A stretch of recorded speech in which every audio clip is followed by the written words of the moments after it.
Vamos a orar.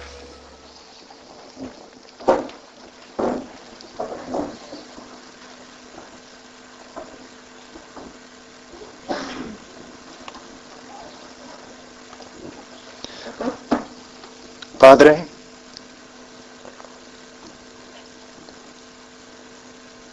te doy gracias por todo lo que has hecho en mi vida. Te doy gracias, Señor, por Jesús, que murió por mí.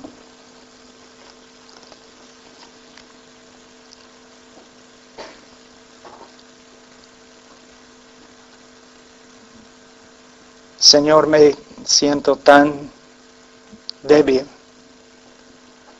ante ti y ante esta congregación.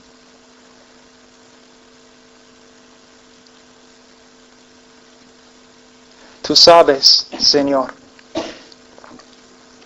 que no soy un hombre fuerte, que soy muy débil. Te necesito, Señor, como siempre, y más que nunca. Todos estos años, Señor, que he caminado contigo, nunca me has fallado.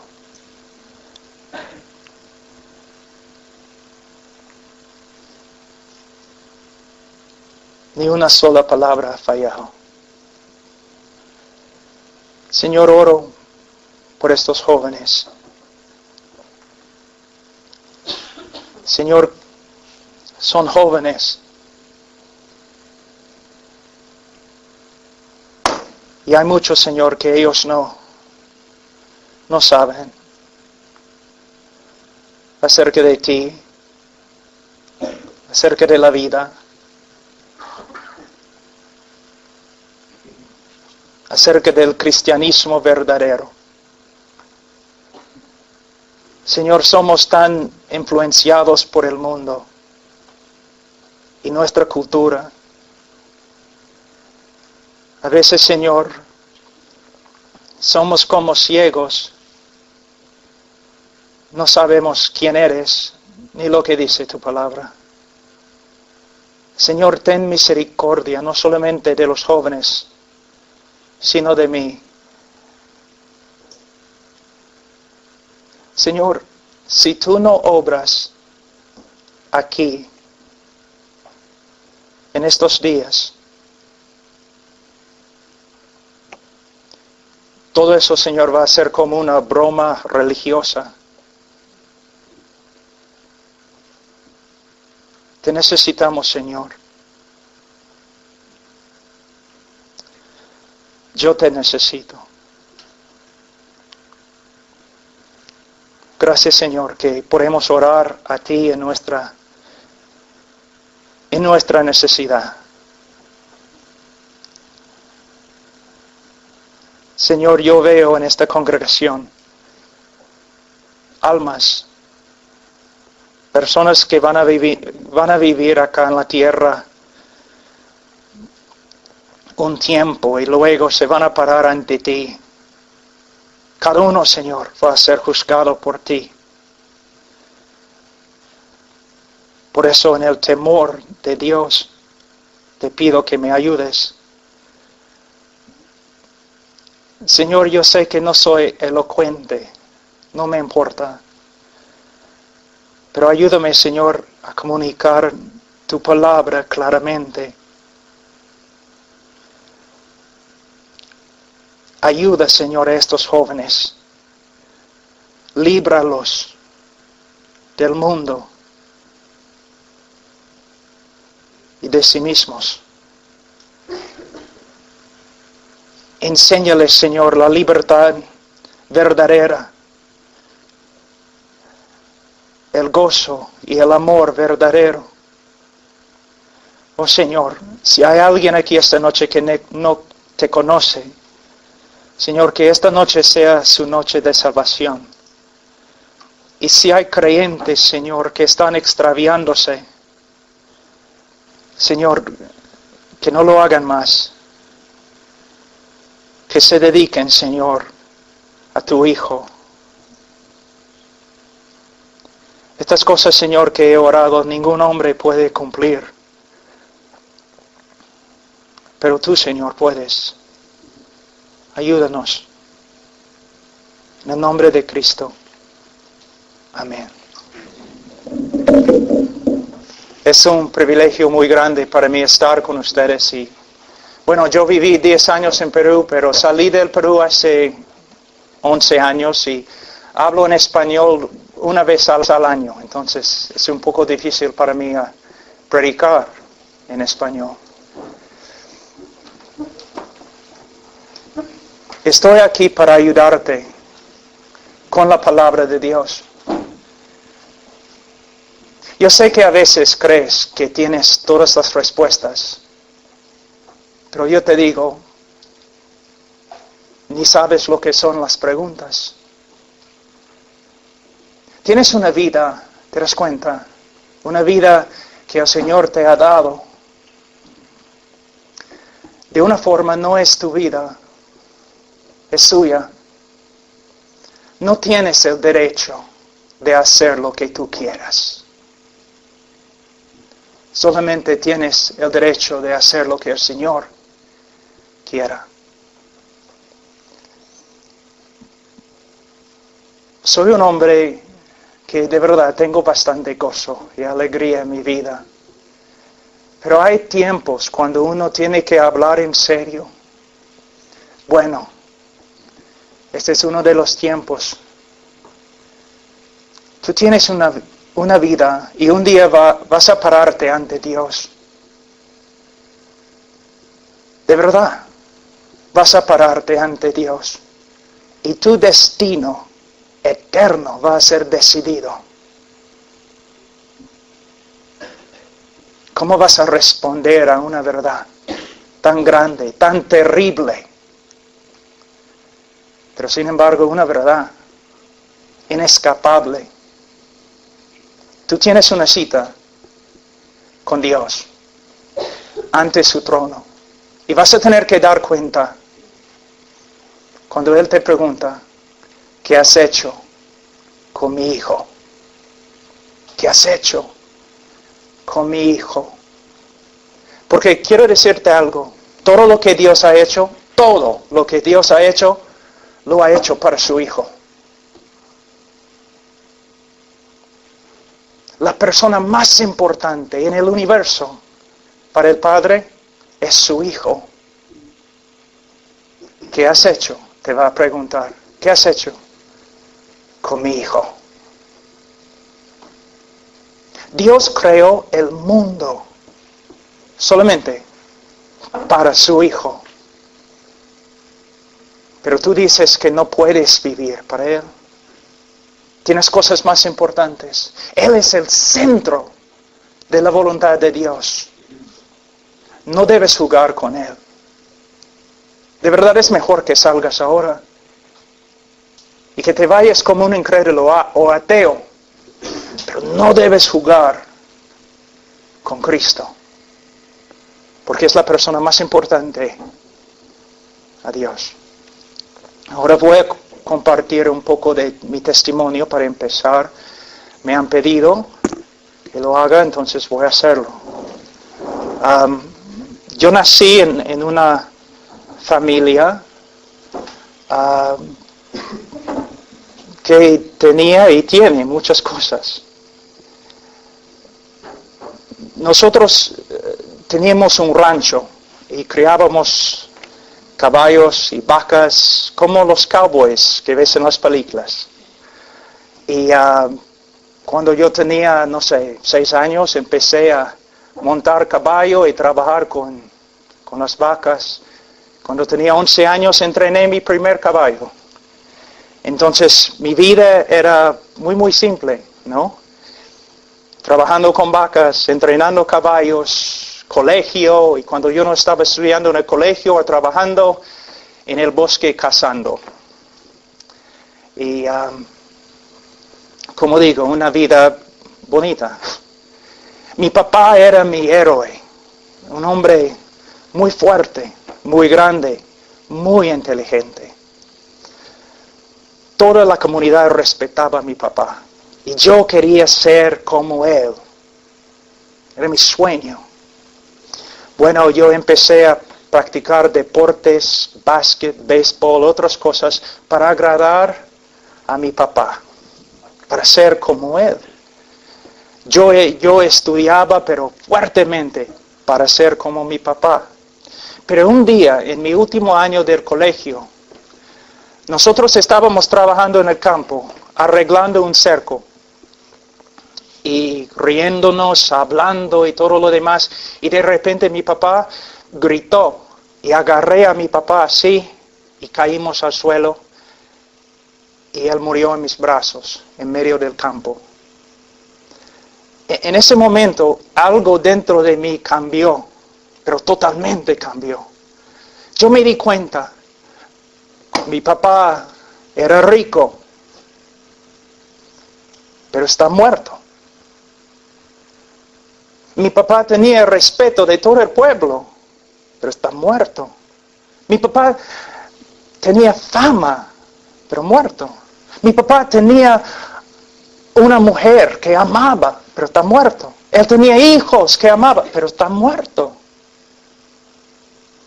En ese día me di cuenta, no importa si vengo de una familia con dinero, no importa si tengo un futuro grande esperándome, no importa si encuentre el amor de mi vida, una mujer que puedo amar como mi papá amaba a mi mamá. No importa. Voy a morir. Mi papá era recontra fuerte. De verdad, él jugaba un béisbol profesional, ¿no? Pero en el campo, muerto, estaba débil. Ni podía levantar su dedo. Entonces, yo era capitán de mi equipo de básquet. Pero en algunos meses me botaron del equipo porque yo estaba tomando tanto. Y presidente del club de honores. Académicamente yo estudiaba bastante, pero me botaron también del club porque yo estaba tomando tanto. Después de graduarme de colegio, yo no iba a hacer nada. Pero mi entrenador me encontró en la calle un día y me retó. Y dijo, Pablo, debes ir a la universidad. Tienes que ir a la universidad. Gracias. Tienes que ir a la universidad. Entonces, ya fui a la universidad. Y decidí, bueno, voy a ser el mejor alumno que hay en la universidad. Entonces, estudié. Y sacaba buenas notas, muy buenas notas. Pero después de los exámenes siempre yo no podía recordar lo que yo había estudiado porque pasé por los exámenes borracho. Y yo sé cómo es, ¿no? Al principio empiezas a salir con tus amigos para divertirte, tomar, discotecas y otras cosas. Pero al final yo andaba solo. Yo no quería estar con ninguna persona. Cuando iba a un bar, una taberna, solamente para sentarme allí y tomar. 21 años. Un día un profesor me dijo, Pablo, mira, has hecho bien en la universidad, pero necesitas ir a otra universidad, un reto más fuerte. Entonces fui a la Universidad de Texas y empecé a estudiar de nuevo, pensando quizás mi vida va a cambiar. Yo quería ser un abogado en el campo petrolero. Entonces, Texas. Y de nuevo empecé a estudiar y tomar.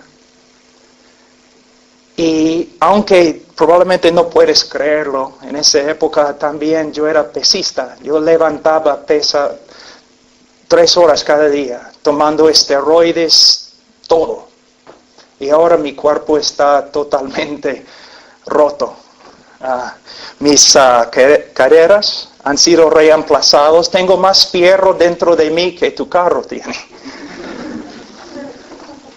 Y vivo en lo que se llama dolor crónico. Mi cuerpo está, pero roto.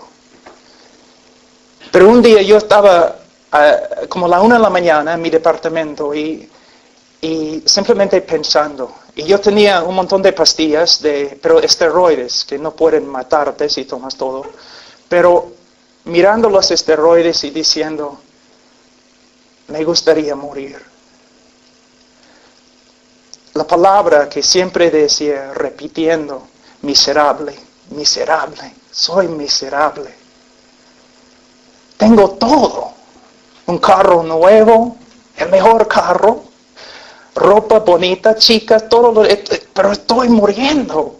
Dentro de mí hay un vacío. Joven, mira, si tú quieres tener dinero, yo puedo decirte, por experiencia, no te va a llenar. ¿Tú quieres tener carros finos? Sí, no te va a llenar. ¿Ropa? Está bien. Es tela y no más. Y como a la 1 de la mañana alguien tocó el timbre de mi departamento. Y yo abrí la puerta y había un jovencito así, de ese tamaño, ¿no? Su primer año en la universidad. Así, temblando. Y yo le pregunté, oye, ¿qué pasa? ¿Qué quieres? Y él me dijo, bueno, probablemente me vas a pegar. Yo le dije, sí, probablemente te voy a pegar. 1 de la mañana. Entonces, él me dijo, mira, yo tengo tanto miedo de ti. Pero 2 semanas ahora no puedo vivir con mí mismo. Porque Dios me está hablando. Y yo pensaba, caramba, el joven es un loquito. Dios le está hablando. Dios me está hablando y ahora tengo más temor de Dios que tengo de ti. Tengo que decirte algo. Yo pensaba, este tiene un mensaje de Dios para mí. Yo era agnóstico. Ok, está bien. Dime la palabra de Dios para mí. Y él dijo, Dios dice que tu vida es una miseria. Miserable. Miserable. Y tu vida va a ser así hasta que te arrepientas de tu pecado, de tu egoísmo, tu orgullo, y vengas a Dios por medio de la fe en el Señor Jesucristo. Y yo me quedé ahí con la boca abierta. ¿Qué? Pero hace 5 minutos yo estaba ahí en la cama diciendo, mi vida es una miseria. Pensaba, ¿él estaba escuchando? ¿Cómo es que sabía? Entonces, empecé a leer la Biblia. Y no podía entender mucho. Pero había un grupo de jóvenes en la misma universidad, en el mismo edificio donde yo tenía mi departamento, y yo noté algo acerca de ellos, que ellos eran totalmente diferentes que los demás alumnos, totalmente diferentes. Y yo pensaba, ¿por qué? Ahora, hay una buena lección aquí. En Europa, los Estados Unidos también, en España, no sé, los cristianos tienen una idea que para ser relevantes al mundo tenemos que ser como el mundo. No. Yo vi un grupo de jóvenes que eran distintos en su manera de caminar, su manera de vivir, su manera de vestirse, todo. Entonces yo quería saber, ¿qué tienen? ¿Por qué son así? ¿Recuerdas la película Rocky? Y este moreno bien grande que peleó contra él en la primera película. Bueno, un moreno así de ese tamaño, con el mismo parecer, se me acercó un día. Yo pensaba, caramba, voy a tener que pelear con este chico. Se me acercó y me dijo, ¿eres Pablo, no? Yo le dije, sí, ¿y qué? Y él dijo, 6 meses estoy orando por ti. ¿Qué? Sí, 6 meses. Mire, tú necesitas a Cristo. Y jóvenes como él comenzaron a visitarme allí en mi departamento contándome acerca de Cristo, Cristo, Cristo, todo lo que Cristo había hecho por mí. Yo sabía lo que era, lo que yo era. Un joven solamente pensaba en mí mismo, solamente en mí, egoísta. Yo hacía daño a personas, a muchas chicas. Nada me importaba, yo era mentiroso solamente para divertirme. Mentía. Una persona tan vil como yo, y Dios envió a su Hijo por mí. ¿Sabes la razón por la cual no amas a Cristo como debes amar a Cristo? Es porque tú no sabes, tú no amas a Cristo como debes amar a Cristo. Es porque tú no sabes cuán pecador que eres. ¿Recuerdas la mujer que lavaba los pies de Jesús? Y él dijo, ella ama mucho porque ha sido perdonado mucho. Yo me di cuenta. Yo tenía vergüenza. ¿Cómo puede ser que Dios envió a su hijo para morir en mi lugar? Bueno, un día yo estaba en la biblioteca de la universidad haciendo copias de algunos mapas para una clase en geología. Y mis amigos estaban allí, todos. Y una chica se me acercó y me dijo, oye Pablo, voy a tener una fiesta mañana en la noche. ¿Vas a venir? Yo le dije, no voy. ¿Y por qué? Y de verdad, ni estaba pensando en Cristo ni nada. Y no sabía lo que yo había dicho hasta que vi la reacción de mis amigos. Pero cuando ella dijo, ¿por qué? Yo le dije, bueno, porque soy discípulo de Cristo y le voy a seguir con toda mi vida. Y mis amigos me miraron así. ¿Pablo? En ese momento me di cuenta lo que yo había dicho. Y yo dije, es cierto, voy a salir este momento y voy a empezar a seguir a Cristo. Él me salvó. Yo ni sabía lo que había pasado. Corrí a mi departamento buscando a los chicos. Oye, chicos, cristianos, díganme, ¿qué me ha pasado? Soy una persona diferente, me siento limpio. Por la primera vez en mi vida, limpio de todo lo malo que he hecho, limpio. Y tengo un gozo que no puedo contener en mi corazón. ¿Qué es eso?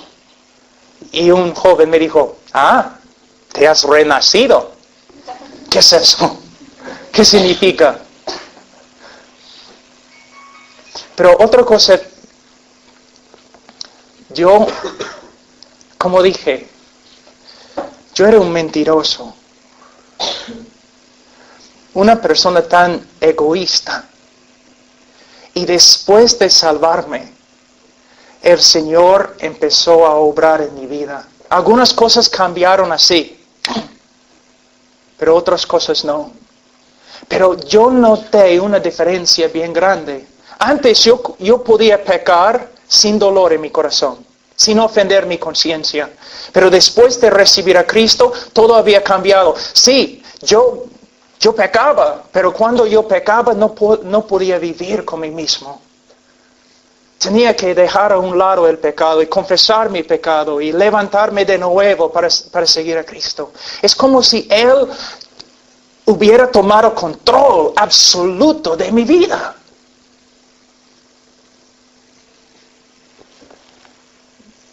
Después de terminar la universidad decidí, bueno, voy a ir al seminario para estudiar. Entonces fui al seminario, estudié ahí. Y en el seminario el Señor me llamó a Perú.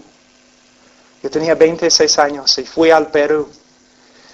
Y yo nunca había visto en mi vida pobreza. Ustedes, si han vivido aquí en España toda su vida, ustedes no saben lo que es la pobreza. Fui al Perú en medio de su guerra civil con el Sendero Luminoso. Gente muriendo por todos lados. Drogadicción por todos lados. Inmoralidad por todos lados. Pero había cristianos ahí. Pobres. A veces teníamos que pararnos 2-3 horas en una cola para recibir una bolsa de arroz. Porque ni podías comprar arroz o leche.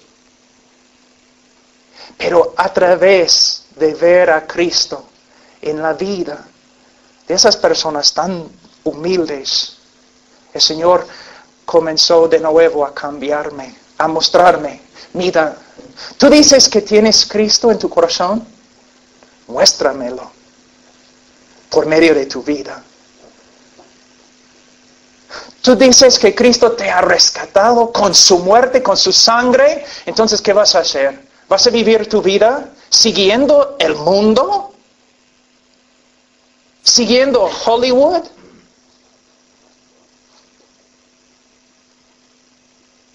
¿O vas a usar la vida que Dios te ha dado para seguir a Cristo? Si vives como un mundano y dices que eres un mundano, está bien. Está bien. Por lo menos tienes integridad. Pero si dices que eres creyente y actúas como un mundano, es mejor no decir que eres creyente. Esta noche vamos a hablar de lo que Cristo ha hecho por nosotros. Es para que veas el gran precio que fue pagado para que te levantes en el poder del Espíritu Santo y vivas con todo tu corazón, con toda tu fuerza para Él. Yo te digo que este universo es cristocéntrico. Tus necesidades y tus deseos y los planes que tienes para tu vida no tienen ninguna importancia. Lo que tiene importancia es que tú entregues tu vida a Cristo totalmente. Ahora tengo 27 años caminando con Él. Mi amo, mi Señor,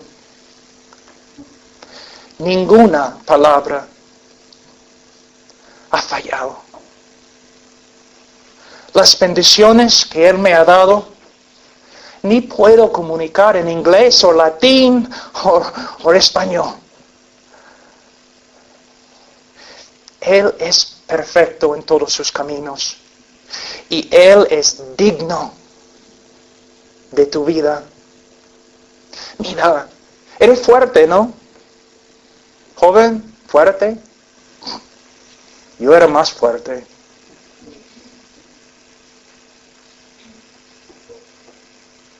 Un día vas a ser tan débil que otras personas van a tener que ayudarte para que puedas ir al baño. ¿Te das cuenta? Y las chicas, ustedes jóvenes, hermosas, chicas, tengo noticias para ustedes. Un día vas a ser tan fea que ni el perro va a querer jugar contigo. ¿Te das cuenta? No pelo saliendo en tu nariz, tus orejas y... bien fea. Entonces vas a vivir... Mira, mira, jóvenes, mira, yo soy muy observante. Yo he visto ya la manera en que ustedes caminan por acá, ¿no? Los chicos, ¿no? ¿Dónde está el baño? Por allí. Y las chicas, ¿no?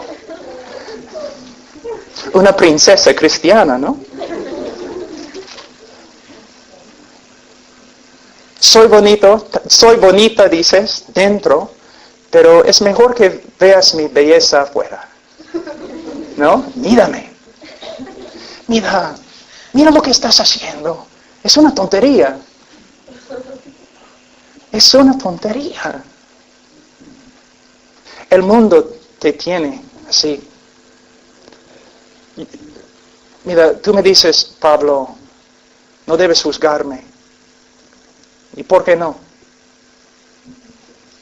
Tú no sabes lo que está dentro de mi corazón. Yo no necesito saber lo que está dentro de tu corazón, porque yo puedo ver el fruto en el árbol. Lo que estás dentro se manifiesta afuera. ¿Eres una persona entregada a Cristo? Es algo que no puedes no fingir. Todos pueden ver. Si eres una persona sincera, una persona devota, una persona que de verdad ama a Cristo, o una persona que simplemente está jugando.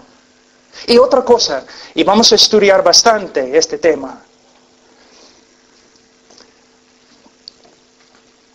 Tú crees que eres libre, pero yo voy a mostrarte que de verdad no eres tan libre como crees. Que otras personas están determinando lo que eres y lo que haces, cómo te comportas. Mira, vamos a tomar solamente tu manera de hablar. ¿Dónde aprendiste a hablar así? ¿De un estudio profundo de las Escrituras o de tu cultura? De tu cultura. Porque probablemente ninguna persona aquí ha estudiado la Biblia para ver cómo debo hablar. Y el compañerismo que tienes con otras personas. ¿Quién ha determinado esto para ti? ¿Has estudiado la Biblia para ver lo que Cristo dice acerca de las personas con las cuales debes tener compañerismo, o otra persona te ha dicho? ¿O tú mismo has decidido?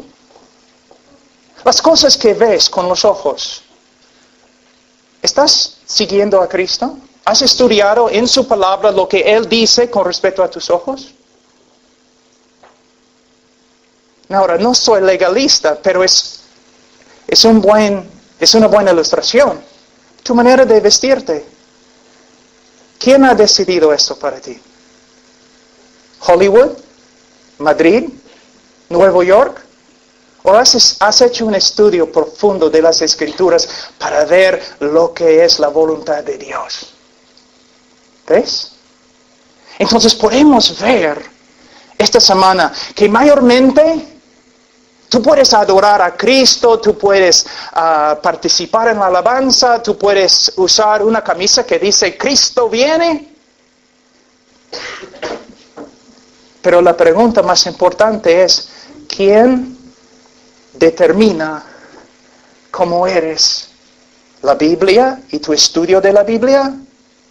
¿O tu cultura secular y de una forma anticristo? Ahora, vamos a Romanos capítulo 3 y vamos a empezar. Tú dices, ¿vas a empezar? Si esta fue la introducción nomás. Voy a tener que achicar un poco el sermón, pero lo más importante para mí esta noche es que cada uno de ustedes vea lo que Cristo hizo en la cruz. Pero primeramente vamos a Romanos capítulo 3, versículo 23, que dice, por cuanto todos pecaron y están destituidos de la gloria de Dios. Todos pecaron. ¿Te asusta? ¿Te asusta? Debe asustarte. ¿Por qué? Primeramente, la razón por la cual esta frase no te asusta es porque no conoces a Dios como debes conocer a Dios. Si tú pecas, si tú dices algo en contra de mí, no vas a ir a la cárcel. Pero si tú dices algo en contra del presidente de España o del presidente de los Estados Unidos, una amenaza, tú puedes ir a la cárcel. ¿Por qué? Bueno, es el presidente. Tiene un papel, un rango, una oficina muy, muy alta. Ahora, cuando pecas, no estás pecando contra un alcalde de un pueblo pequeño. No estás pecando aún contra un querubín. Estás pecando contra el Dios del universo, que es merecedor de toda la alabanza, de toda obediencia. Esta noche no estábamos adorando a Dios. Está bien, me gustó. Los que estaban liderando, yo vi en su cara sinceridad. Pero estamos allí adorando a Dios a la ligera, a medias. ¿Te das cuenta cuando el profeta Isaías vio a Jehová en Isaías 6, cayó como un hombre muerto y pronunció una maldición sobre sí mismo en hebreo? Básicamente diciendo que Dios, mátame. No soy merecedor de estar en tu presencia. Él notó inmediatamente, viendo la santidad de Dios, él notó inmediatamente su propio pecado y su necesidad de gracia. A veces nosotros nos acercamos a Dios a la ligera, ¿no? Como si no fuera gran cosa. Tengo una pregunta. ¿Puedes decir que tú tienes el temor de Jehová, que es el principio de la sabiduría? Que temes a Jehová. ¿Te das cuenta? El Espíritu Santo en este momento, Él puede entrar en este cuarto y infundir dentro de ti un temor tan grande. Ojalá que lo haga, para que veas que Dios no puedes jugar con Él. En la alabanza, no debes entrar en un cuarto y alguien dice, vamos a alabar, ya vamos. No, es Dios. ¿Ves, joven? Estás jugando con los diamantes de Dios. Estás acercando a Dios a la ligera, como si Él fuera tu abuelo o algo. Es Dios. Y nosotros hemos pecado contra Él. Imagínate, Dios mandó a las estrellas que se pongan en el espacio, y todas las estrellas le obedecieron. Él mandó a las montañas que se levantan y se levantaron. Las valles que se bajaron y se bajaron.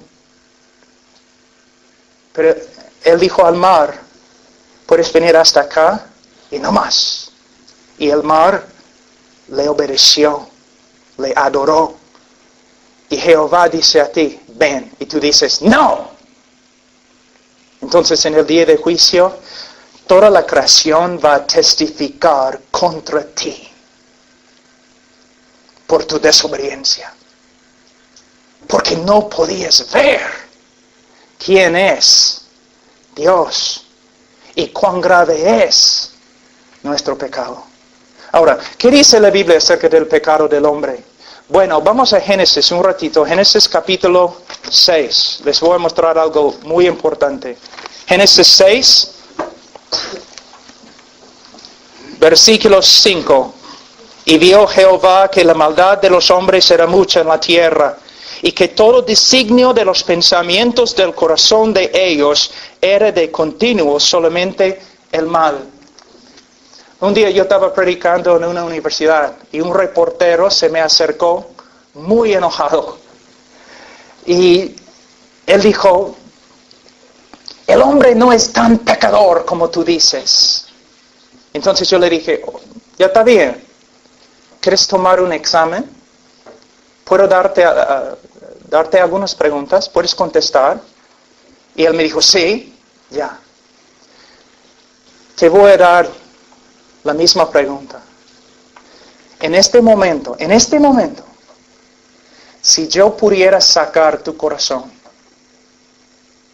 y poner todos los pensamientos que has tenido desde tu niñez hasta ahora, todos los pensamientos que has tenido, ni estoy hablando de obras, solamente los pensamientos. Si yo pudiera poner todos los pensamientos en un DVD y yo pudiera dar la película acá ahora, tú saldrías de aquí corriendo y nunca regresarías a este grupo. Porque tú has pensado cosas tan feas, tan viles, que ni puedes compartirlos con tus mejores amigos. Tú sabes que es verdad. Es verdad. Si solamente yo supiera lo que ustedes ya han pensado de mí, tendrían vergüenza. ¿Y este? ¿Quién cree que es? O como en Latinoamérica, este gringo viene predicándonos ¿qué? Mira, tu propia experiencia testifica contra ti. ¿No te das cuenta? Que lo que la Biblia dice es verdad. Si tu mejor amigo supiera los pensamientos que has tenido contra él dejaría de ser tu mejor amigo. Lo que la Biblia testifica acerca de nosotros es verdad. Y mira en Génesis capítulo 8, 21. Génesis 8, 21.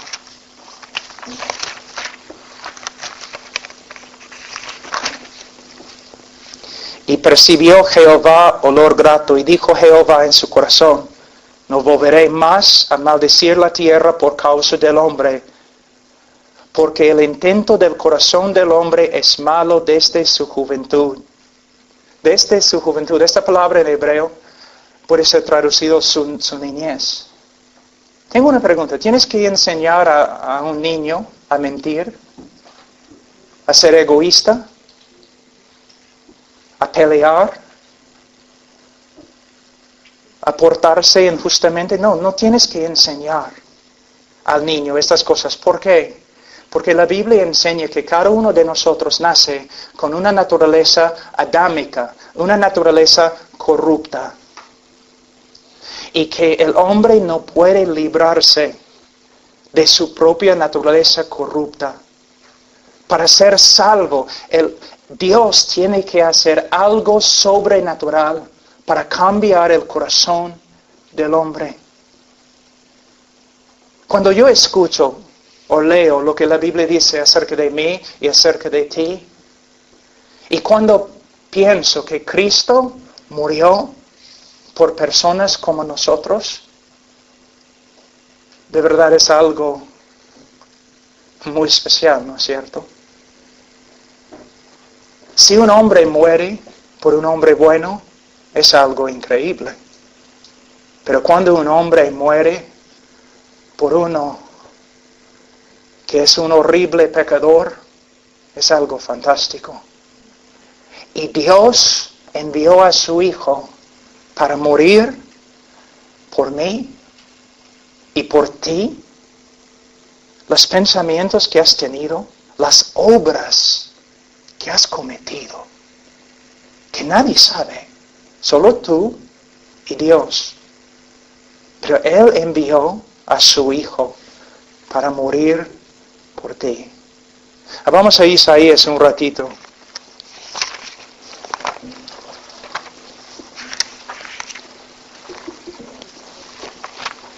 ...64...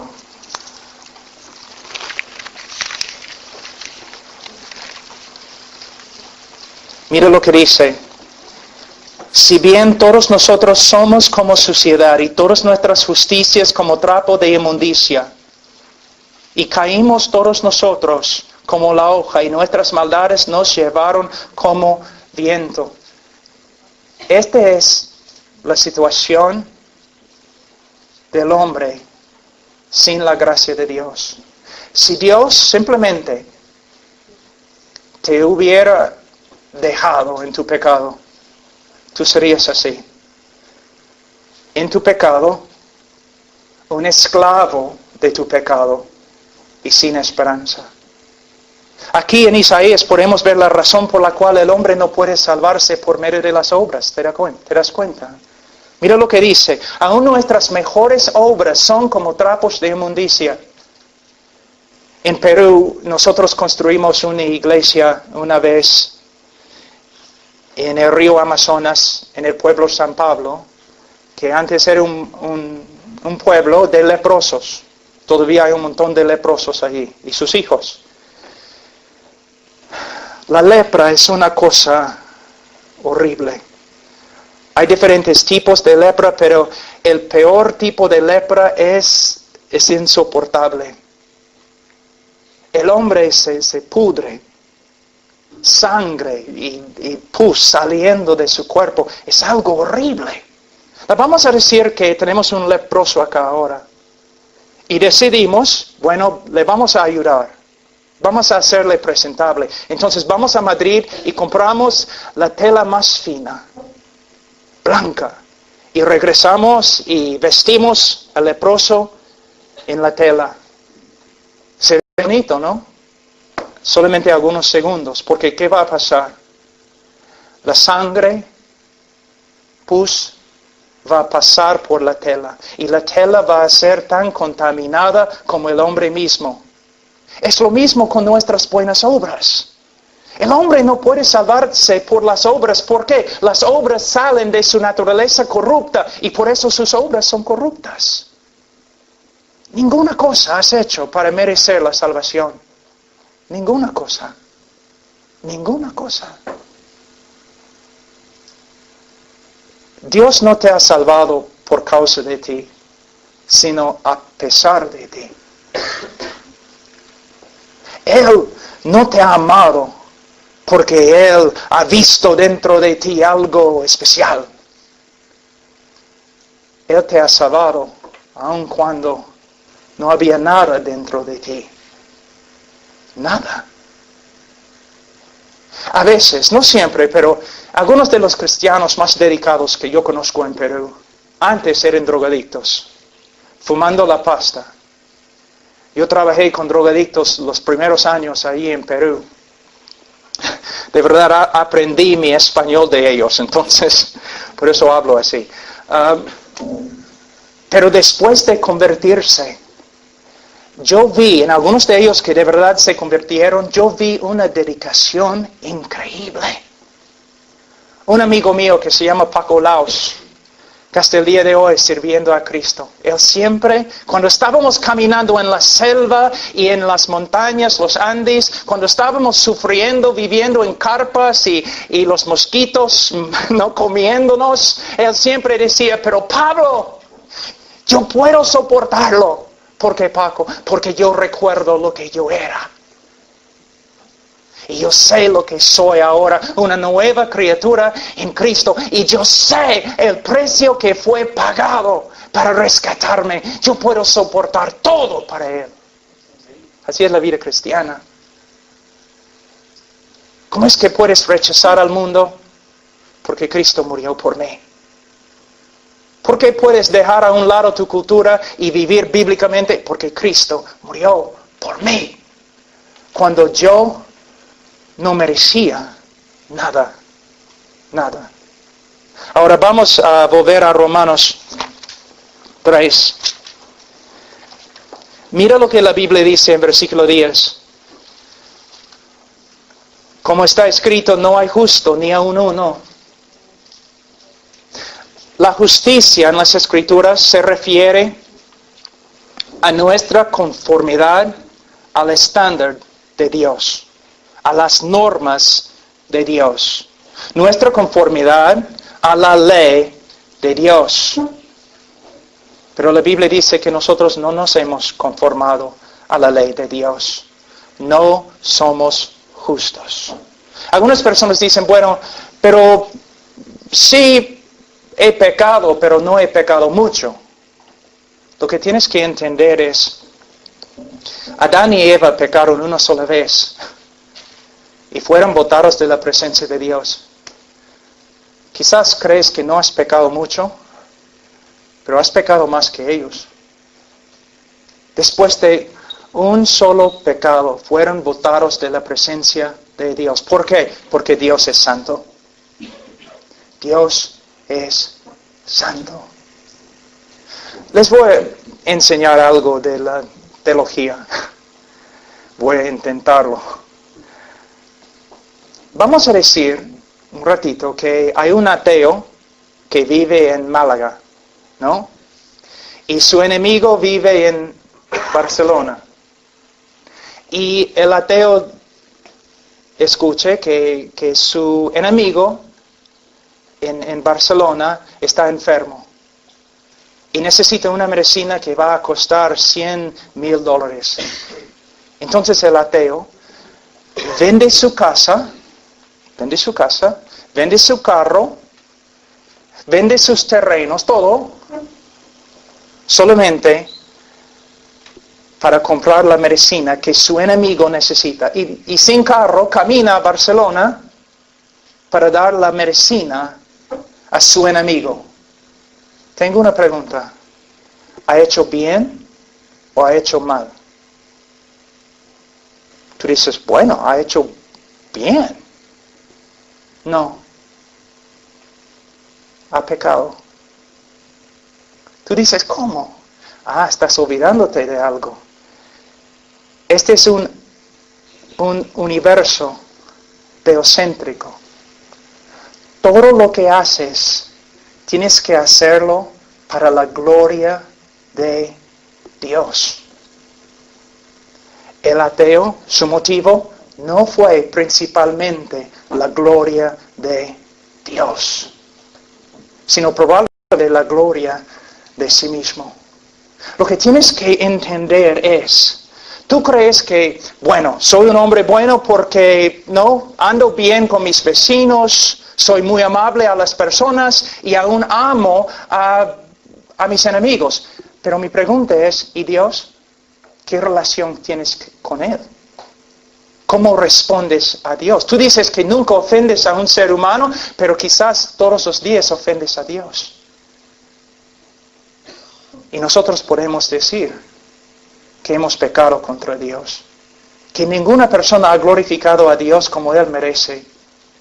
Ninguna persona ha hecho todo lo que ha hecho para la gloria de Dios. Mayormente hacemos las cosas para nuestra propia gloria.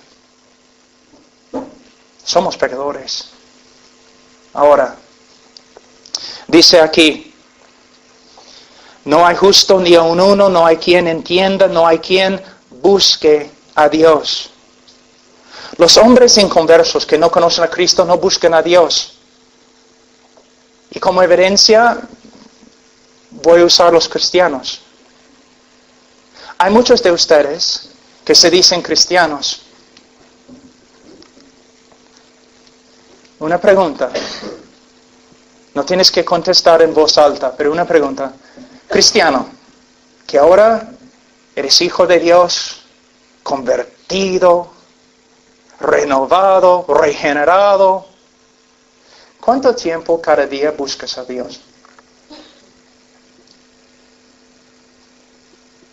Muchos pasan semanas sin estudiar su palabra, sin orar, sin adorar a Dios en privado. Tengo una pregunta. ¿Adoras a Dios cuando nadie está? A veces simplemente vas a tu cuarto para adorar a Dios a solas. ¿Ves lo que la Biblia dice? Es verdad. Dice que los inconversos no buscan a Dios y podemos probar que es verdad, porque muchas veces los que se dicen cristianos ni buscan a Dios. ¿Te das cuenta? Si eres salvo es por medio de la gracia. Tú dices, Pablo, ¿por qué estás diciendo esas cosas?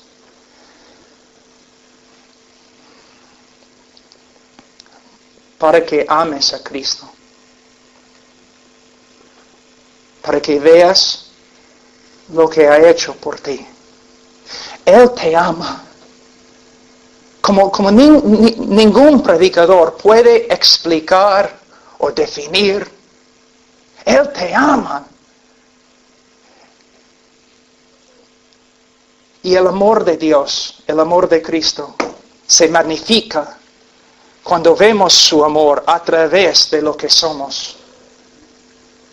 Cuando, por ejemplo, vemos a un chico que es millonario, y bien, usamos la palabra en Perú, bien guapo, bien, no es feo. Entonces es millonario, tiene el parecer de Tom Cruise o una estrella de película, y él va y se casa con una chica bien rica y bien guapa también. Entonces nadie dice nada, ¿no? Normal. Este chico se casó con ella, él es rico, ella es rica, él es hermoso, ella es hermosa, claro, se casaron. Pero cuando un chico millonario, muy hermoso, príncipe, se casa con una chica pobre y no muy hermosa, todos hablan, ¿no? Mira, ¿no es hermoso como este hombre? De verdad la ama. La trata como una reina. Aunque no es muy guapa, no tiene dinero, nada. Y hablamos, todo el pueblo hablando, mira. De la misma forma. Cuando tú te das cuenta lo que eras, el amor de Cristo se engrandece y te mueve. Es por eso muchas veces, cuando las prostitutas y otras personas se convierten, su amor para Cristo es algo excepcional, algo fantástico, porque se dan cuenta. Pero nosotros, si vamos a amar a Dios como debemos amar a Dios, también tenemos que darnos cuenta que no hay ninguna diferencia entre nosotros y la prostituta, entre nosotros y la drogadicto, entre nosotros y Hitler. Tú dices, pero Pablo, yo no soy como Hitler. Si no eres como Hitler, es solamente porque la gracia de Dios te ha restringido. Porque tú tienes el mismo corazón y la misma capacidad de Hitler. Pero Cristo murió por ti. Ahora, vamos a hablar un ratito de Proverbios. Vamos a Proverbios 17:15. Proverbios 17:15. Ahora te voy a mostrar el problema más grande en toda la Biblia. El problema más grande en la teología. El problema más grande que existe. Es la razón por la cual Dios ha hecho todo lo que ha hecho. Mira lo que dice. El que justifica al impío y el que condena al justo, ambos son igualmente abominación a Jehová. Tú dices, pero ¿cuál es el problema? Guarda esa página y vamos a Romanos 3 un ratito. En Romanos 3, 23, mira lo que dice. Por cuanto todos pecaron y están destituidos de la gloria de Dios, 24, siendo que justificados gratuitamente por su gracia. ¿La gracia de quién? La gracia de Dios. Entonces, ¿qué está diciendo en este texto? Que aunque éramos pecadores, Dios nos justificó. Ahora, ¿qué significa justificar? En el griego es un término legal o forense. El momento que una persona confía en el Señor Jesucristo, Dios le justifica. ¿Qué significa? Que Dios declara a esta persona legalmente justo ante Él. Cuando una persona cree en Cristo y Dios le justifica, no significa que en ese momento la persona llega a ser una persona perfectamente justa en su naturaleza. ¿Por qué? Sigue pecando. Significa que el momento que una persona cree en Cristo, Dios legalmente declara a esta persona recto ante Él. Justo ante Él. Entonces Dios justifica a los pecadores. Pero de nuevo, Proverbios 17. Hemos dicho que Dios justifica al impío, ¿no es cierto?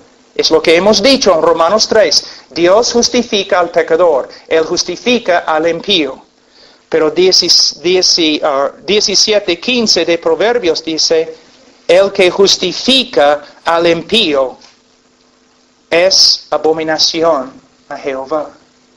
¿Ves el problema? El problema más grande en la teología, escúcheme, porque muchos de ustedes nunca han escuchado esta verdad. Aunque están en una iglesia evangélica todas sus vidas, nunca han escuchado. El eje, la verdad principal del evangelio es, si Dios es justo, Él no te puede perdonar.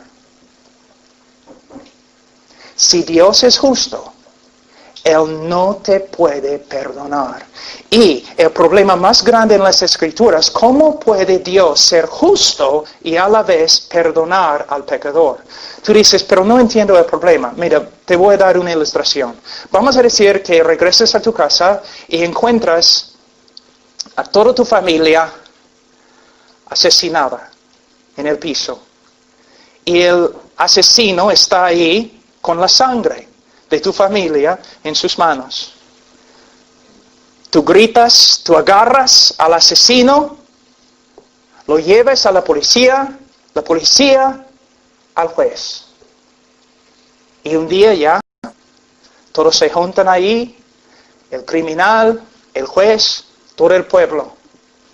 Y el juez mira al hombre que es culpable de la muerte de tu familia, y el juez dice, mira, soy un juez lleno de amor, misericordioso, entonces te perdono. Estás libre. ¿Cómo vas a responder? ¿Vas a escribir a los políticos? ¿Vas a hablar con los reporteros diciendo que hay un juez que es peor que los criminales? Porque un juez tiene que hacer justicia. El juez no puede simplemente perdonar al culpable. Y ahí es el problema en la teología. Dios es justo, tú eres culpable. ¿Cómo puede Dios justificarte sin dejar de ser justo? ¿Puedes ver? Me están mirando más o menos así. ¿Entienden? Algunos predicadores yo he escuchado diciendo, mira, Dios, en vez de ser justo contigo, Él demostró su amor hacia ti. ¿Una vez has escuchado algo así? Es una mentira. ¿Sabe lo que están diciendo? Están diciendo, Dios, en vez de ser justo, entonces lo contrario es, Dios, ¿eres injusto? Dios no puede negar su justicia. Es un Dios justo. Él no puede simplemente amarte o perdonarte, porque Él no puede negar su justicia. Él tiene que ser justo, pero ¿cómo puede Dios ser justo y a la vez perdonar al pecador? La respuesta se encuentra en la persona de Jesucristo. ¿Qué pasó? El Hijo de Dios, Dios el Hijo, según la voluntad de su Padre y con buena voluntad, llegó a ser hombre. Vivió una vida perfecta, como Dios sí, pero a la vez como hombre, en tu lugar. Él vivió en tu lugar. Y conforme al plan de Dios, Él se fue a la cruz. En la cruz, todo el pecado de su pueblo, toda la culpa, Él llevó.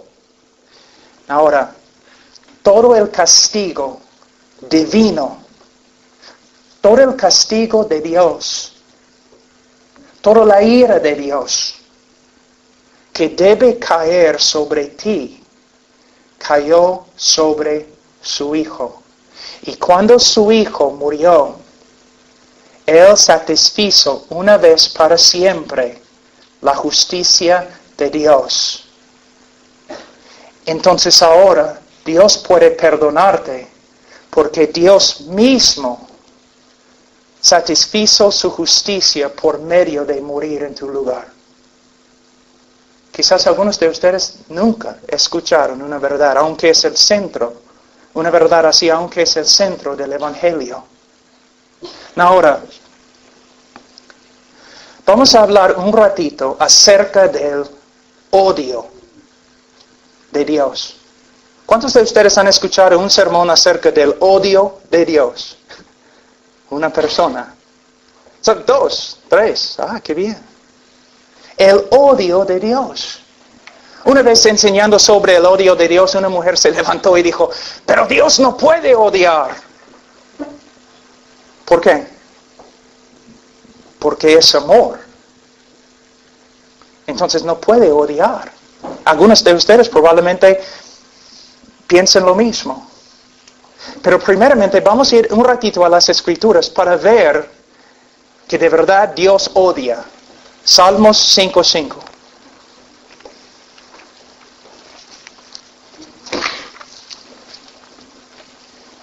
¿Una vez has escuchado Dios odia el pecado, pero ama al pecador? ¿Una vez has escuchado una frase así? Dios odia el pecado, pero ama al pecador. Pues vamos a ver.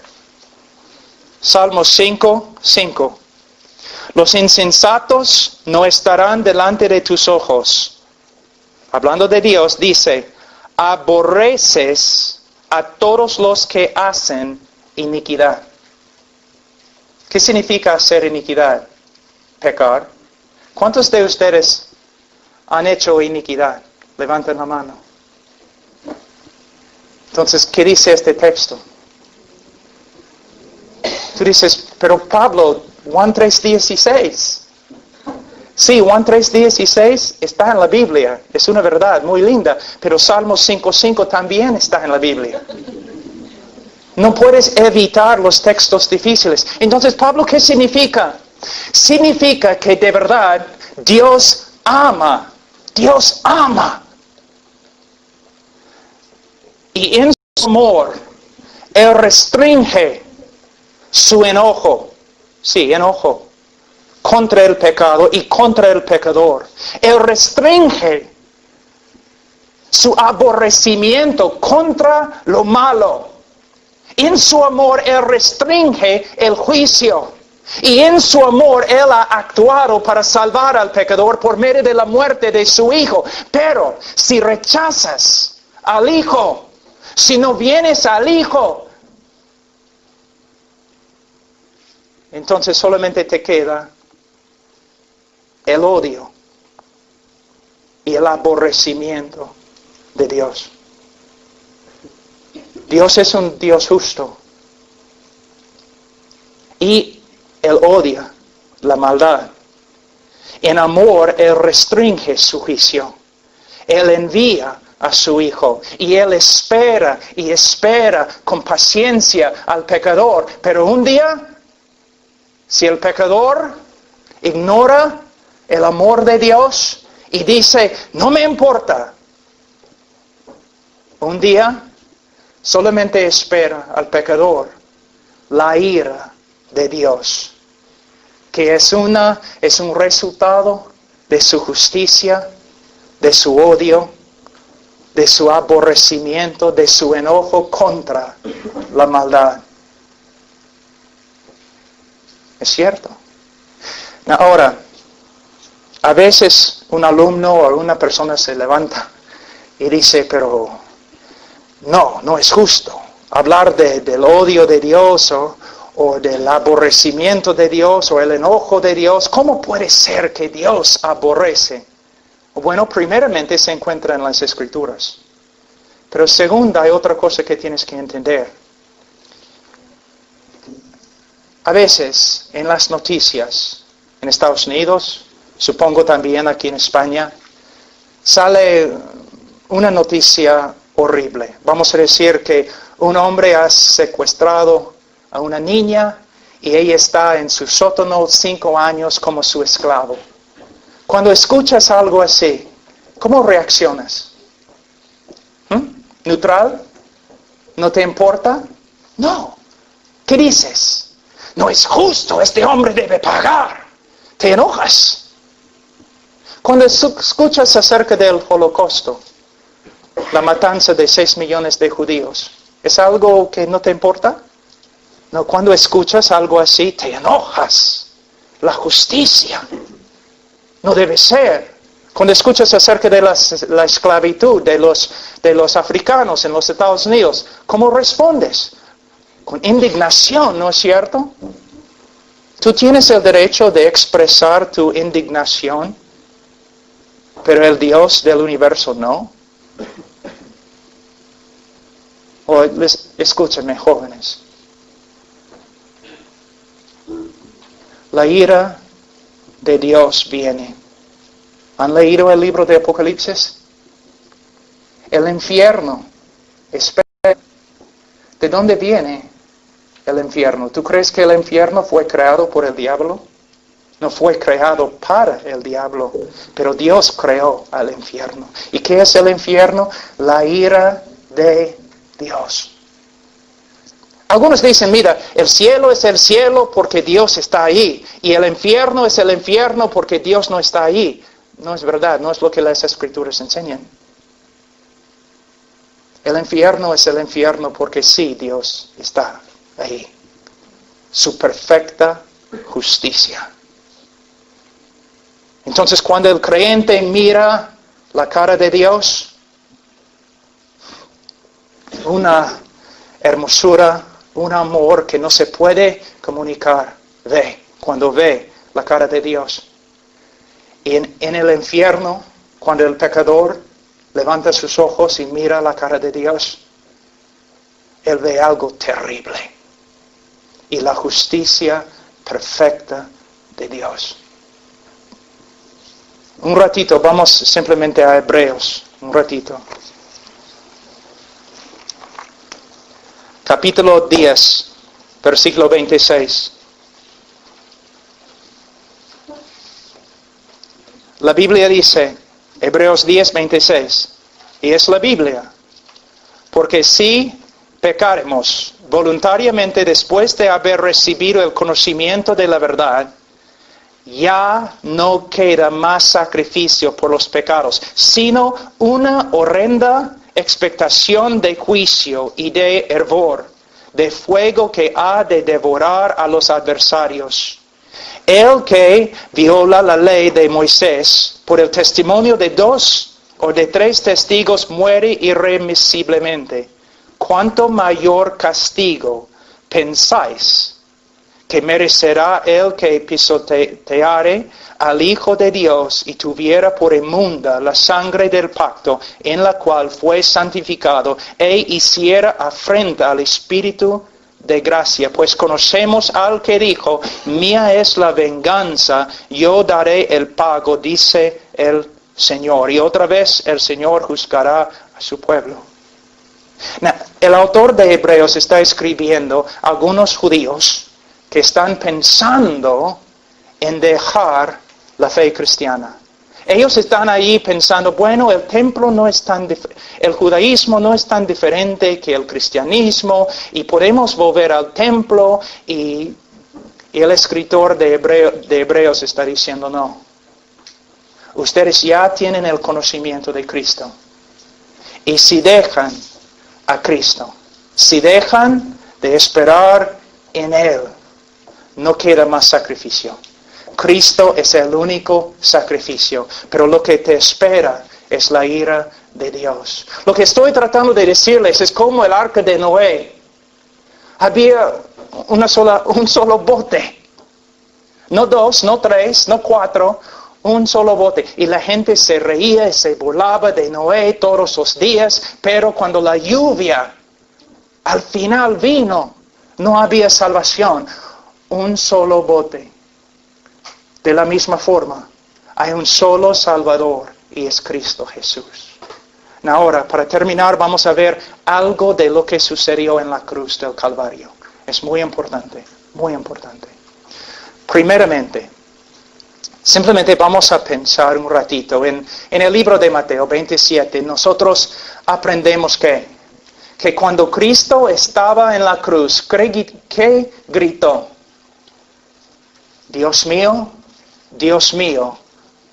¿por qué me has desamparado? Escucha. Dios mío. Cristo hablando a su Padre, Dios mío, ¿por qué me has desamparado. Fíjate, Él no dice, ¿por qué los romanos me han desamparado? O ¿por qué mi pueblo me ha desamparado? No, Él dice, Dios, Él pregunta, ¿por qué me has desamparado? Abandonado. La palabra puede traducirse así. ¿Por qué me has desamparado? Aquí es la razón. Vamos a Salmos 22.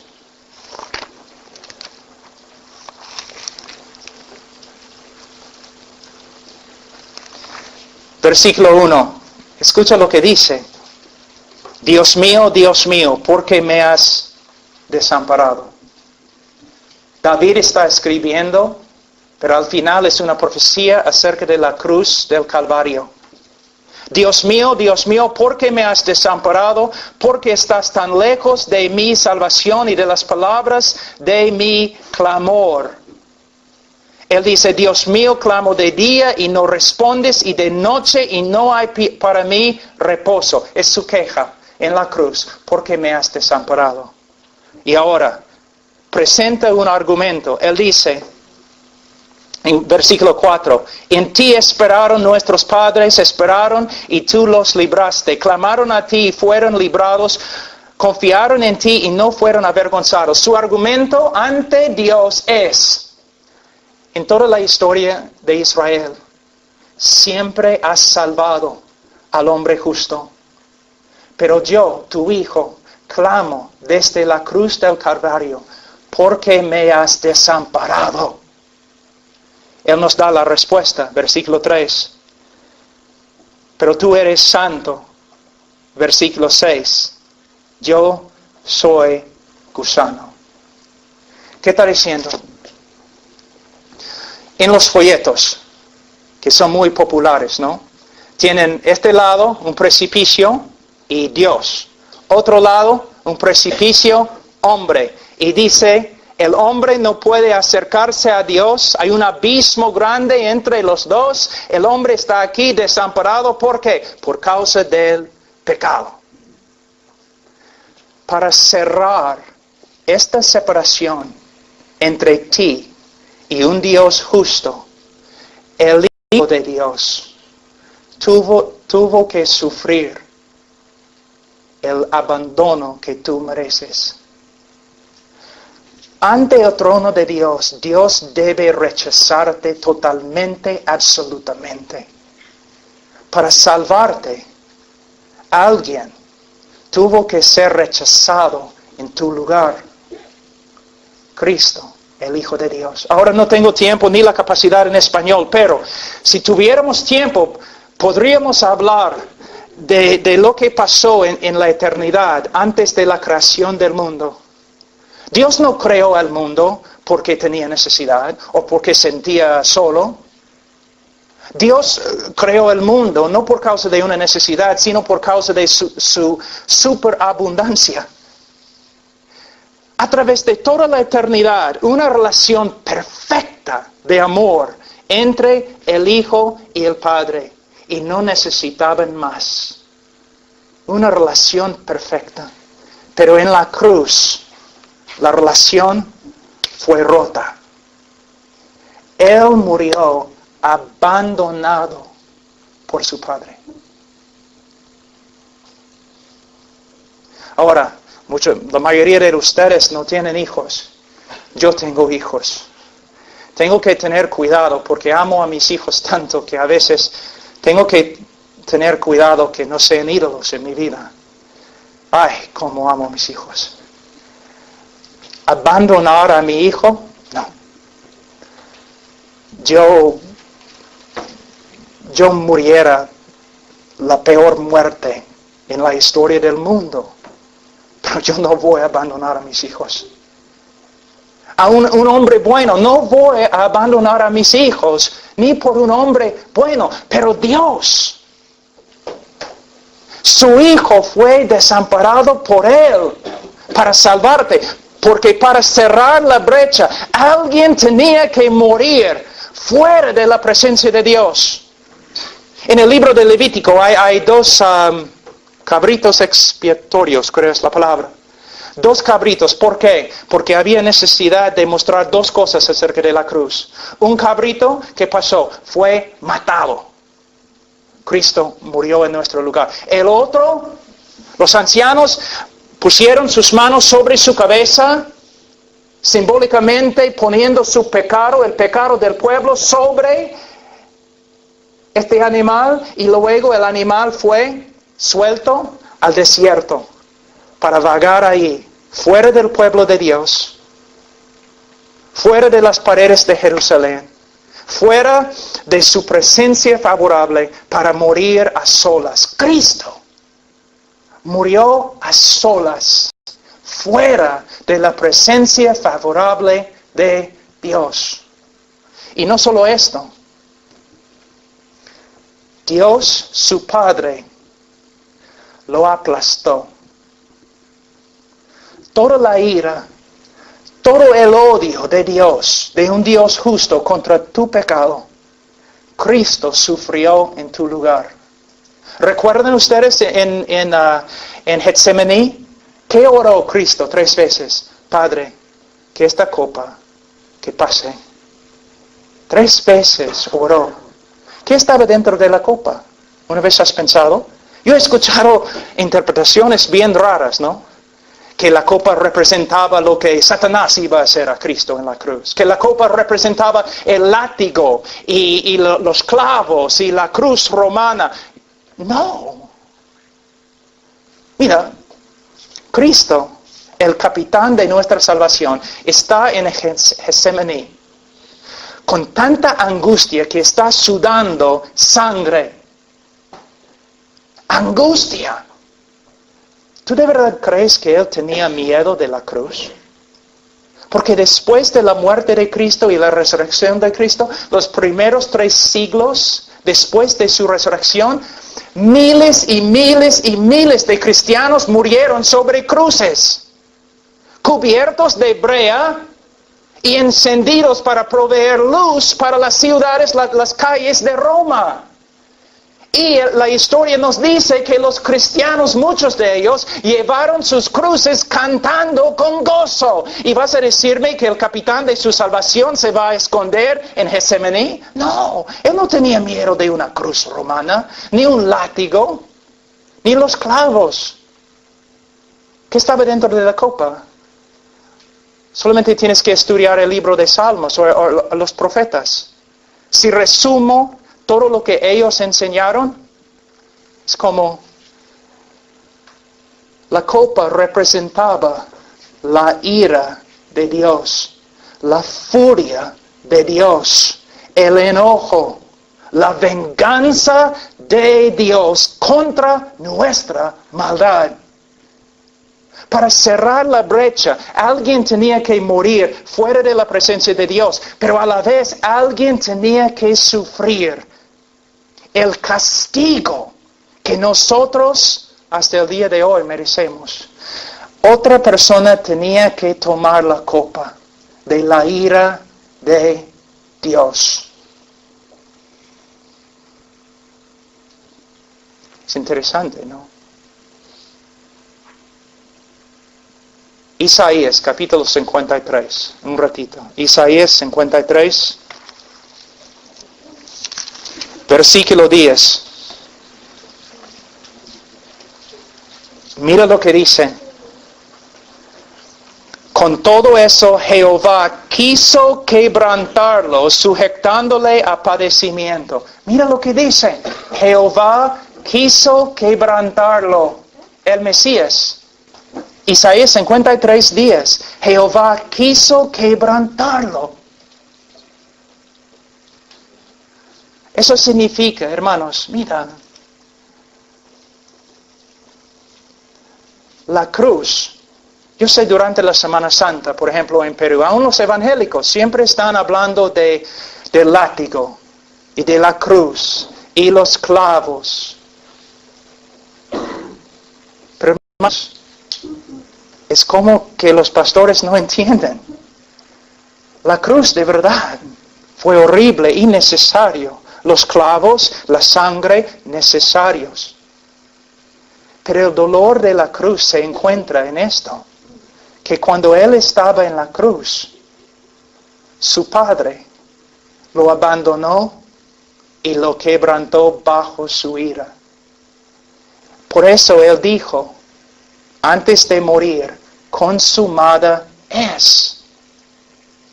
Es un término en griego que se usa entre los hombres de negocio. Pagado por completo. ¿Cómo puede un Dios justo perdonar al pecador y a la vez ser justo? Es porque este Dios llegó a ser hombre.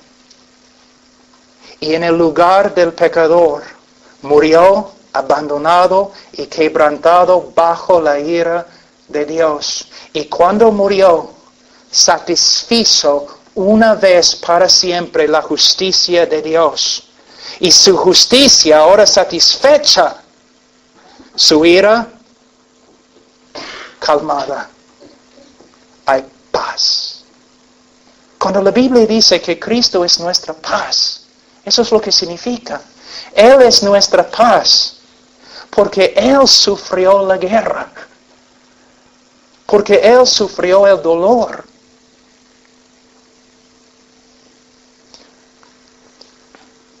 Una vez un viejo que se llamaba Abraham, Dios le dijo, Abraham, lleva a tu hijo. Mira lo que dice, lleva a tu hijo, tu único hijo, el hijo que amas, llévalo a la montaña, sacrifícalo.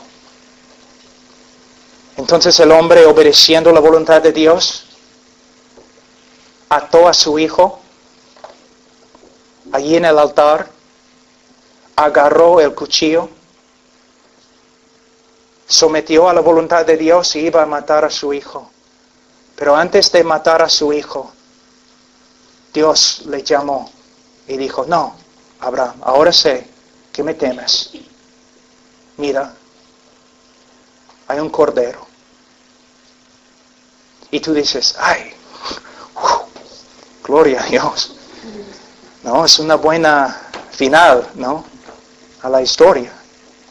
Pero no fue la parte final de la historia. Fue la intermisión, nada más.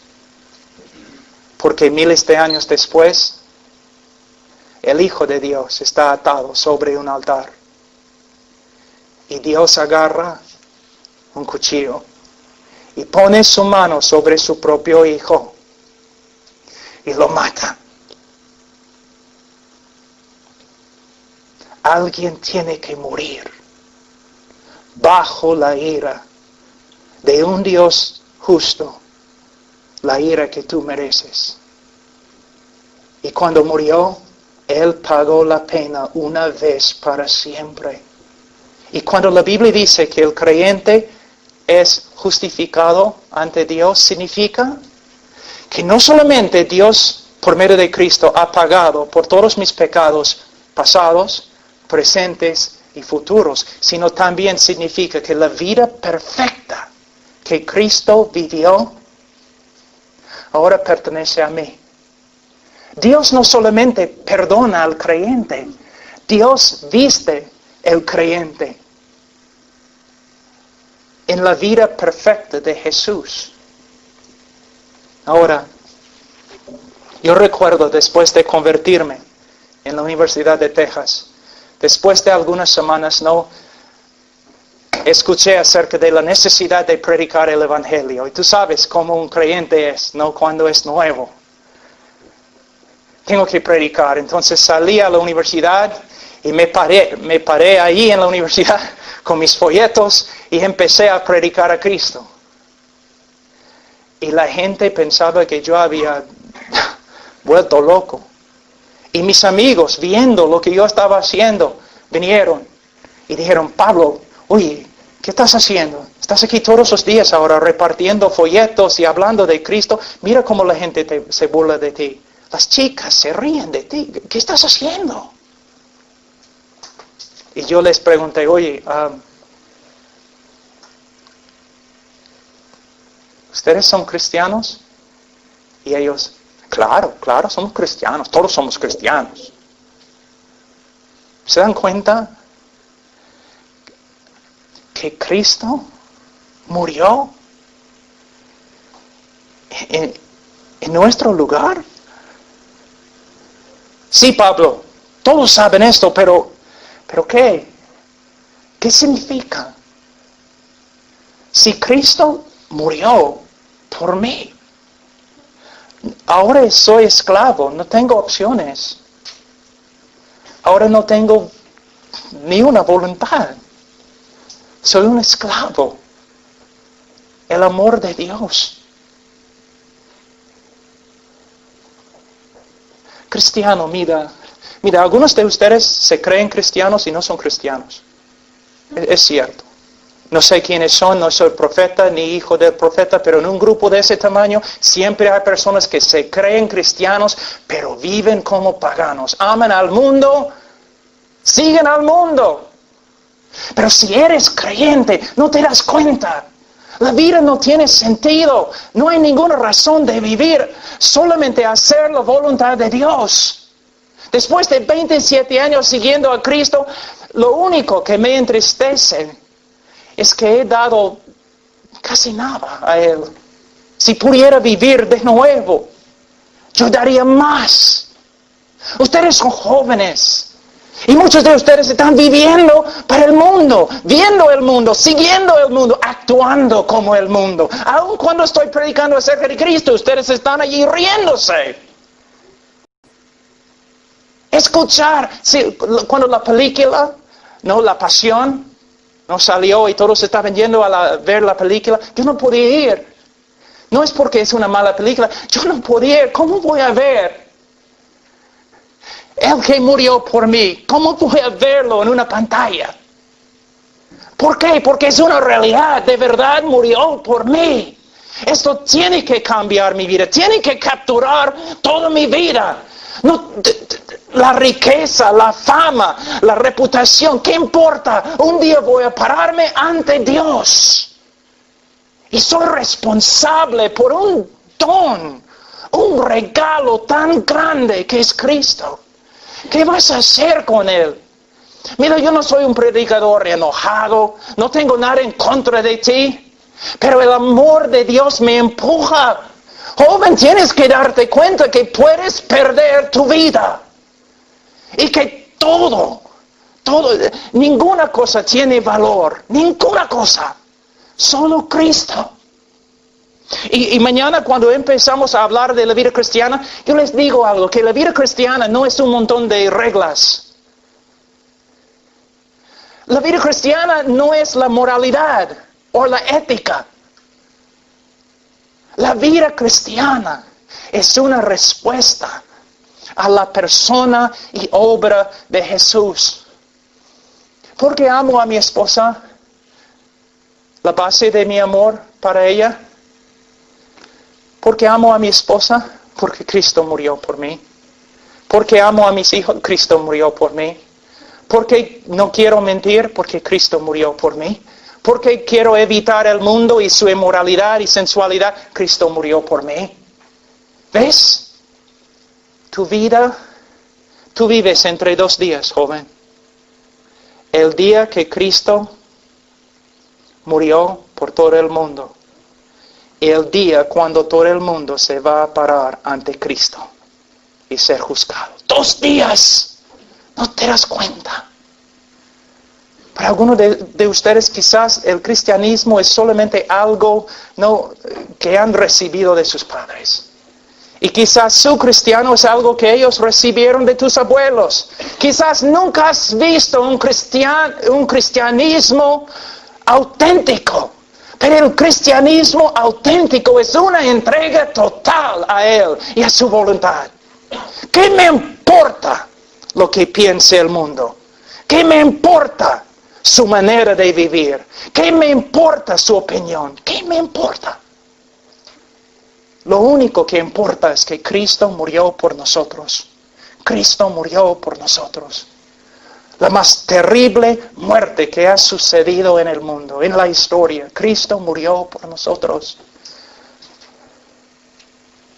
Después de entregarme a Cristo para predicar, era una lucha muy grande. ¿Por qué?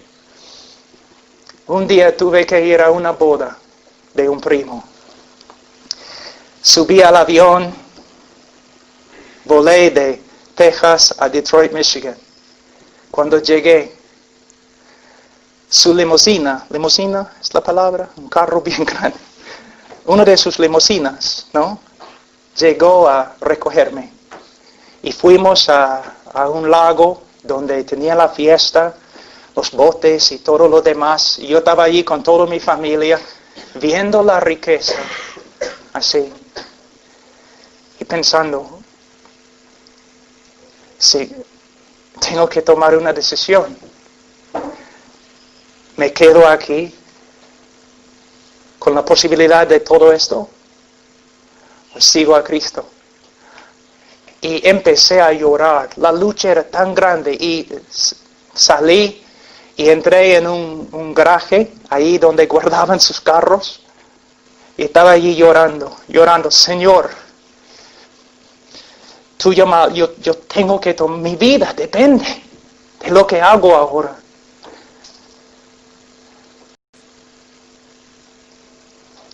Y tomé la decisión, voy a predicar. Voy a predicar. Yo recuerdo salí del garaje y había un hombre allí sentado, un anciano muy poderoso y un poco borracho. Y él me dijo, oye, joven, ven. Y yo me acerqué y él dijo, ¿ves ese hombre que está parado ahí al lado del lago? Sí, es un hombre importante. Pero si yo le digo ahora mismo, salta, él va a saltar. Yo tengo todo, joven, tengo todo. Poder, dinero, fama, todo lo que quiero. Y mi vida es una pesadilla. No sé lo que vas a hacer. Pero solamente puedo decirte que tengo todo y no tengo nada. Ese hombre tiene más que todos ustedes juntos. Y ustedes no van a tener tanto como él. Y él testifica, no tiene ningún valor. La juventud, la belleza, el dinero, ninguna de esas cosas tiene valor. Seguir a Cristo. Seguir a Cristo. Yo les ruego que sigan a Cristo. Que dejan las tonterías de esta vida y que sigan a Cristo. Vamos a orar. Padre, he dicho muchas cosas. Ayuda, Señor, a los jóvenes, a los líderes, a los consejeros. Que lo que estoy diciendo, Señor, no es algo extremo, porque tú eres merecedor de todo lo que somos. No soy fanático. Simplemente, Señor, este es el cristianismo auténtico. Ayuda a los jóvenes a ver la tontería que es este mundo, para que sigan a Cristo, que Cristo llegue a ser la persona, la cosa más hermosa. Oh Señor, ayúdales. Abre los ojos de los ciegos, Señor. Conmueve el corazón de los muertos. Y Señor, de este grupo, que salga de este grupo, Señor, cristianos de verdad, cristianos dispuestos a sacrificar todo, cristianos que van a decir no al mundo y sí al Señor y al reino de Dios. Oh Señor, obra en el nombre de Cristo Jesús. Amén.